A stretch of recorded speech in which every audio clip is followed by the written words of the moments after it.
क्रांतीज्योती सावित्रीबाई फुले यांच्या 195व्या जयंतीनिमित्त आज त्यांच्या सातारा जिल्ह्यातल्या मूळ गावी अर्थात नायगाव या ठिकाणी मोठ्या प्रमाणात कार्यक्रमांची रेलचेल पाहायला मिळते। मुख्यमंत्री देवेंद्र फडणवीस, उपमुख्यमंत्री अजित पवार हे देखील सावित्रीबाई फुले यांना अभिवादन करण्यासाठी नायगाव इथे आज येणार आहेत। सकाळपासूनच नायगाव इथे क्रांतीज्योती सावित्रीबाई फुले यांना अभिवादन करण्यासाठी मोठ्या प्रमाणात लोक येत असल्याचं पाहायला मिळतंय। नायगाव इथल्या सावित्रीबाई फुले यांच्या स्मारक परिसरातून तिथल्या परिस्थितीचा आढावा घेतलाय आमचे प्रतिनिधी राहुल तपासे यांनी। क्रांतीज्योती सावित्रीबाई फुले यांची आज 195वी जयंती आहे।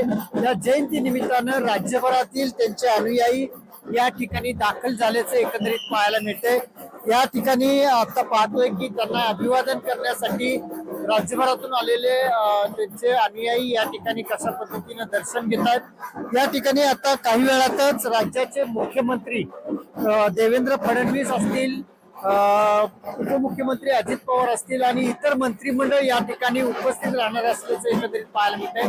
आपण पाहतोय की त्यांचं जे हे जन्मघर आहे याच ठिकाणी त्यांचा जन्म झालेला होता आणि या संपूर्ण परिसराला प्रशासकीय यंत्रणेने एक वेगळ्या पद्धतीने सजवलेलं आहे।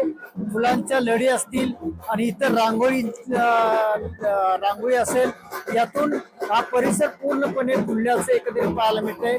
ढोल ताशांच्या गजरामध्ये या ठिकाणी आता सध्या या कार्यक्रमाचं सगळं रंगरूप या ठिकाणी पाहायला मिळतं। सातारा जिल्ह्यातील हे नायगाव म्हणून जे गाव आहे याच ठिकाणी त्यांचा जन्म झाला आणि याच ठिकाणाला, या परिसराला पूर्णपणे पुरातत्व खात्यानं पूर्ण सजवलेलं आहे। हे संपूर्ण वास्तू जे आहे ते पुरातत्व खात्यात आहे। काही वेळामध्येच राज्याचे मुख्यमंत्री देवेंद्र फडणवीस आणि इतर नेते मंडळी या ठिकाणी उपस्थित होतील आणि या ठिकाणाहून काही अंतरावर असलेल्या ठिकाणी एक कार्यक्रम आयोजित करण्यात आलेला आहे। या कार्यक्रमामध्ये देवेंद्र फडणवीस नेमकं काय बोलणार याकडे संपूर्ण राज्याचं लक्ष लागेल आहे। कॅमेरा कैलास माहिती राहुल तपासे, ATTV नायगाव सातारा।